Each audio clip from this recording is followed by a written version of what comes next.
Breaking news తెలంగాణలో ఇవాళ ఆటోలు క్యాబ్లు బంద్. తెలంగాణలో ఇవాళ ఆటోలు క్యాబ్లు తిరగట్లేదు. తమ డిమాండ్లు పరిష్కరించాలి అని ఆందోళనకు దిగారు ఆటో క్యాబ్ డ్రైవర్లందరూ. హైదరాబాద్కు రావాలి అని టీఏటీయూ ఆటో యూనియన్ అధ్యక్షుడు వేముల మారయ్య పిలుపునిచ్చారు. కాసేపట్లో సుందరయ్య విజ్ఞాన కేంద్రం నుంచి భారీ ర్యాలీ తీయబోతున్నారు. కేంద్రం తీసుకొచ్చిన హిట్ అండ్ రన్ చట్టంతో పాటు తెలంగాణలో ఫ్రీ బస్సు పథకంతో రోడ్డున పడ్డాము అని ఆటో డ్రైవర్లు క్యాబ్ డ్రైవర్లు ఆందోళన వ్యక్తం చేస్తున్నారు. తమకు నెలకు 15,000 రూపాయలు ఇవ్వాలి అని డిమాండ్ చేస్తున్నారు. ఉపాధి లేక బతుకు దుర్భరంగా మారిందని ఆటో డ్రైవర్లు ఆవేదన వ్యక్తం చేస్తున్నారు. ఈఎంఐలు కట్టలేక చనిపోయే పరిస్థితి వచ్చిందని మనస్తాపానికి గురవుతున్నారు. తమకు ప్రత్యామ్నాయ మార్గం చూపించాలని కోరుతున్నారు ఆటో సంఘాలు. ప్రభుత్వం స్పందించకపోతే సమ్మెను ఉధృతం చేస్తామని హెచ్చరిస్తున్నారు. ఆటో డ్రైవర్లకు నెలకు 15,000 రూపాయలు ఇవ్వాలి అని డిమాండ్ చేస్తున్నారు. తమ డిమాండ్ల పరిష్కారం కోసం ఈరోజు క్యాబ్ డ్రైవర్లు ఆటో డ్రైవర్లు బంద్కు పిలుపునిచ్చారు. సుందరయ్య విజ్ఞాన కేంద్రం నుంచి ర్యాలీగా వెళ్ళబోతున్నారు. మరింత సమాచారం మా ప్రతినిధి పెట్రేషా అందిస్తారు. పెట్రేషా, ఆందోళన చేస్తున్న క్యాబ్ డ్రైవర్లు ఆటో డ్రైవర్లు ఏం చెప్తున్నారు? ఇవాళ తెలంగాణలో ఆటోలు క్యాబులు బంద్, ప్రొటెస్ట్ చేస్తామంటున్నారు. ఈ ఈఎంఐలు కట్టలేక ఏదైతే రాష్ట్ర ప్రభుత్వం తీసుకున్న నిర్ణయం అంటే ఈ ఫ్రీ బస్సెస్ కారణంగా మేము రోడ్డున పడుతున్నాము, కుటుంబాలు పిల్లలను పోషించుకోలేకపోతున్నాము, మాకు ఏ విధంగా ఎలాంటి ఉపాధి కూడా కలిగించలేకపోతున్నారు. అంటే మా అంతలో మేము ఒకవేళ ఇదంతా మేము ఆటోలో ఒకవేళ మేము తీసుకునే నిర్ణయాలు అంటే ఏదైతే ఉందో దాన్ని బట్టి మేము ఖచ్చితంగా ధర్నా చేస్తాం. నెలకి 15,000 ఖచ్చితంగా ప్రభుత్వం ఇవ్వాలి. ఈఎంఐలు కట్టలేకపోతున్నాం మేము.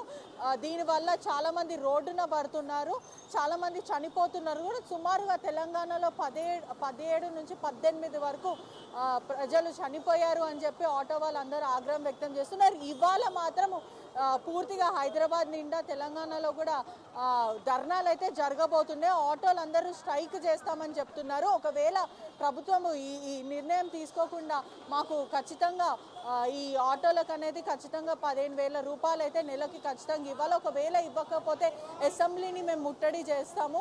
ఖచ్చితంగా ఈ డిమాండ్స్ అనేది మాకు నెరవేర్చాలి. మేము రోడ్డున పడుతున్నాం, ఈఎంఐలు కట్టలేకపోతున్నాం అంటున్నారు. ఇక్కడ చాలా మంది జనాలు ఉన్నారు, మాట్లాడే ప్రయత్నం చేద్దాం. చెప్పండి అన్న, అసలు మీ ఆటోల పరిస్థితి ఎలా ఉంది, ఎలాంటి బాధలు పడుతున్నారు? ఈ రేవంత్ రెడ్డి వచ్చినప్పటి నుంచి ఆర్టీసీ బస్సులు ఫ్రీ చేసి మాకు కారోబార్ లేదు. ఎందుకంటే ముందు మా కేసీఆర్ ఉన్నప్పుడు కారోబార్ మంచిగా ఉండే, ఇప్పుడు కారోబార్ లేదు. ఇప్పుడు ఏం చేయాలి? మా పిల్లల పరిస్థితి ఏంది? మేము పిల్లలకు చదివిస్తున్నాము, మళ్ళా కిరాయి ఇంట్లో ఉంటున్నాము, ఆటో రెంట్ కట్టాలి, ఎట్లా బతకాలి? మాకు దానికి పరిష్కారం కావాలి. ముఖ్యమంత్రితోటి ఇదే మాట్లాడుతున్నాం మేము, సీఎం తోటి. ఆటో వాళ్ళ పరిస్థితి ఎలా ఉంది అంటే ఈఎంఐలు కట్టలేకపోతున్నారు, ఇంకా ఆటో కిరాయి కూడా కట్టాల్సి వస్తుంది. చాలా మంది ఓన్ ఆటో ఉండదు. ఎటువంటి పరిస్థితులు ఉన్నాయంటే ముందు మీకు ఎంత డబ్బులు వస్తుండే, ఇప్పుడు ఎంత వస్తున్నాయి నెలకి? ఒకప్పుడు అయితే మాకే నెలకి 40,000 అంతా వస్తుంది, సరిపోయింది.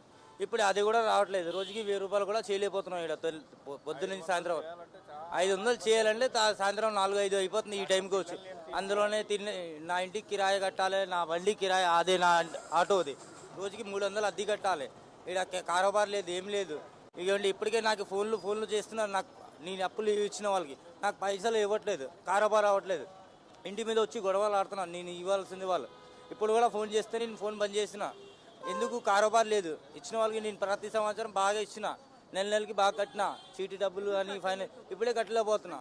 పరిష్కారం ఎలా అంటారు? అంటే ఈ ఫ్రీ బస్సెస్ కారణంగా కూడా చాలా ఇబ్బందులు పడుతున్నాం అంటున్నారు. అయితే ఫ్రీ బస్సెస్ ఉండాలంటారా, లేకపోతే ఉండకూడదు మేడం? ఫ్రీ బస్సు మా కేసీఆర్ ప్రభుత్వమే మంచిగా ఉండేది. ఇప్పుడేమో ఇతను వచ్చినారు, కాంగ్రెస్ వచ్చినారు, అప్పటి నుంచి రేవంత్ రెడ్డి గారు వచ్చినారు, అప్పటి నుంచి మాకు ఏమీ లేదు. ఏమన్నారు? ఫస్ట్ నేను ఇంటికి 2,500 ఇస్తానన్నాడు ఆడవాళ్ళకి, అది కూడా ఇవ్వలేదు. ఏమంటున్నారు? ఏమంటే బస్సు ఫ్రీ చేసినా కదా, అదే ఉంది, చేస్తామని చెప్తున్నారు. ఆటో వాళ్ళకి సంవత్సరానికి 12,000 ఇస్తానన్నారు. 12,000 ఏడే సరిపోతుంది మేడం? మాకు ఈ రోజు నెలకి అంతా అవుతుంది. నెలకి మాకు 30,000-40,000 కావాలి. కిరాయి కట్టుకోవాలి, 10,000 కిరాయి ఉంది, 15,000 బండికి రెంట్ కట్టాలి నెలకి. మళ్ళీ ఇంటికి వచ్చి స్కూల్ పిల్లలు కట్టాలి. నా పిల్లలకి స్కూల్ చదివిస్తున్నా. 3 పిల్లలు ఉన్నారు మేడం. నేను 6 నెలల నుంచి స్కూల్ ఫీజు కూడా కట్టలేదు, పిల్లలకి ఎగ్జామ్లో కూర్చోబెట్టట్లేదు. ఈ కారణం ఉపాధి లేకపోవడం వల్ల చాలా మంది కూడా చనిపోతూ ఉన్నారు. మీ దాంట్లో కూడా ఇక్కడ మీకు తెలిసిన వాళ్ళు కూడా చనిపోవడం జరిగిందా? జరిగింది మేడం. అప్పుల వల్ల జరిగిపోయింది. మొన్న చచ్చిపోయారు మా ఆటో స్టాండ్లో ఇద్దరు చచ్చిపోయారు. ఎట్లాగే అప్పులు చేసి కట్టలేక వచ్చి గొడవలు ఆడడం ఇది చేయడం. ఒక్కరైతే మా స్టాండ్ వాళ్ళు మందు తాగి చచ్చిపోయారు మేడం. ఏం పాయిజన్ తాగి చచ్చిపోయారు. ఏం చేస్తారు మేడం చెప్పండి? అప్పుల వాళ్ళు వచ్చి ఇంటి మీద గొడవలు ఆడుతున్నారు, అప్పులు కట్టలేకపోతున్నాం, ఏం చేయమంటారు? ఇప్పుడు మీరే రేవంత్ రెడ్డి గారితో చెప్పాలి. మా కేసీఆర్ గారి ప్రభుత్వమే మంచిగా ఉండేది మేడం, అతను ఉంటే మంచిగా ఉంటుంది. చూస్తున్నారు కదా, ఆటో డ్రైవర్లు అందరూ ఆవేదన వ్యక్తం చేస్తున్నారు.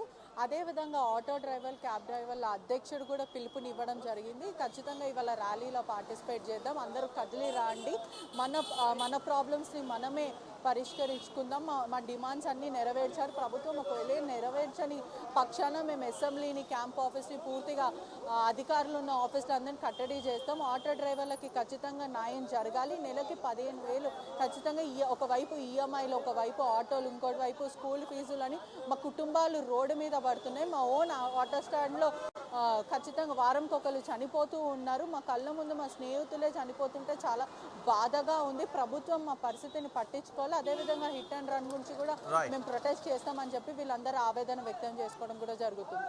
రైట్ బెట్రీషా, తెలంగాణలో ఇవాళ ఆటోలు, క్యాబ్లు బంద్. ఆటో డ్రైవర్లు, క్యాబ్ డ్రైవర్లు బంద్ను పాటిస్తున్నారు. తమ డిమాండ్లు పరిష్కరించాలి అంటూ ఆందోళనకు దిగారు. యూనియన్ నేతలు ఏమన్నారో ఒకసారి చూద్దాం.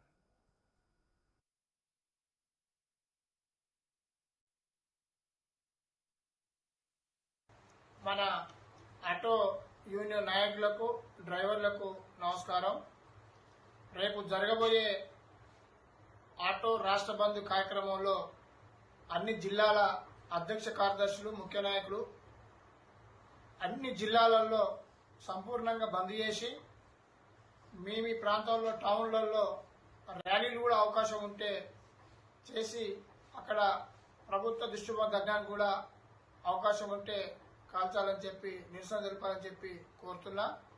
రెండోది, ప్రధానంగా హైదరాబాద్ నగరంలో ఉన్నటువంటి ఆటో, స్కూల్ వ్యాన్ డ్రైవర్లకు ప్రత్యేకంగా విజ్ఞప్తి ఏంటంటే, ఇప్పుడు రేపు హాఫ్ డే స్కూల్ అని చెప్పి చెప్పడం జరిగింది.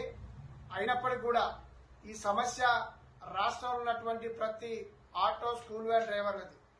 కేంద్ర ప్రభుత్వం తీసుకొచ్చినటువంటి మోటార్ వాహనాల చట్టంతో కూడా రేపు రాబోయే కాలంలో మీకు భారంగా మారబోతుంది.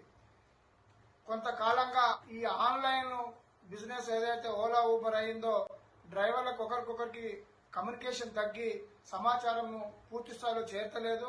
కాబట్టి దయచేసి రేపు మీరందరూ సమిష్టిగా ఒకరికొకరు చెప్పుకొని రేపు 10 గంటలకు హైదరాబాద్ నగరంలో ఉన్నటువంటి, గ్రేటర్ హైదరాబాద్ నగరంలో ఉన్నటువంటి ఆటో డ్రైవర్లు అందరూ, వ్యాన్ డ్రైవర్లు, ఆటో డ్రైవర్లు అందరూ సుందరయ్య విజ్ఞాన కేంద్రం బాలింగపల్లికి 10 గంటలకు వచ్చి అక్కడి నుండి ర్యాలీ స్టార్ట్ అయితే నారాయణగూడ వరకు మీరు మీ అన్ని బంద్ చేసుకొని అక్కడికి వచ్చి ర్యాలీని విజయవంతం చేసి మరి ప్రభుత్వం పైన ఒత్తిడికి ఎంతో ఉపయోగపడుతుంది. మీరందరూ భారీ ఎత్తున పాల్గొనాలని కోరుకుంటున్నా. ఎందుకంటే ఇది ఆటో కార్మికుల జీవన మరణ సమస్య. దందలు లేక అనేక మంది ఆత్మహత్యలు చేసుకుంటున్నారు. కాబట్టి మనం ఒకరికొకరం తోడుగా ఉండి వాళ్ళ మనోధైర్యం కల్పించాలంటే ఈ బంద్ సంపూర్ణంగా జరగడం వలన ఆటో కార్మికులు మనోధైర్యంగా ఉంటారు. ప్రభుత్వం కూడా ప్రాబ్లం వీళ్లకు చాలా ఉన్నదని చెప్పి గ్రహించి ఎమ్మెల్యే దిగొచ్చే అవకాశం ఉంటుంది.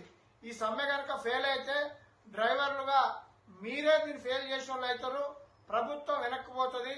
కాబట్టి నాయకులుగా మేము చెప్పే విజ్ఞప్తిని మీరు అర్థం చేసుకొని ఈ సమ్మెలో, రేపు జరగబోయే బంద్లో సంపూర్ణంగా పాల్గొని జయప్రదం చేయాలని చెప్పి Telangana auto motor drivers trade union గా, అదేవిధంగా జేఏసీగా ఇలా ఏఐటీసీ, సిఐటియు, ఐఎఫ్టియు, ఇతర ఇండిపెండెంట్ సంఘాలు పాల్గొంటున్నాయి. కాబట్టి జంట నగరాల్లో ఉన్నటువంటి హైదరాబాదు ఆటో మిత్రులకు ప్రత్యేకించి చెప్తున్నా, దయచేసి మీరందరూ ఇది మీ సమస్యగా, మనందరి సమస్య. మీరు చూస్తున్న రోజు ఆత్మహత్యలు పాల్పడుతుంటే కూడా మీరు పట్టించుకుంటలేరు అనే ఒకటి వస్తుంది. కనుక మీరందరూ మన ఆటో డ్రైవర్లు ఎవరు ఆత్మహత్యలు పాల్పడకుండా ఉండాలంటే ఈ సమ్మె ఎంత విజయవంతంగా జరిగితే అంత మనోధైర్యంతో ఉంటారని చెప్పి ఈ సందర్భంగా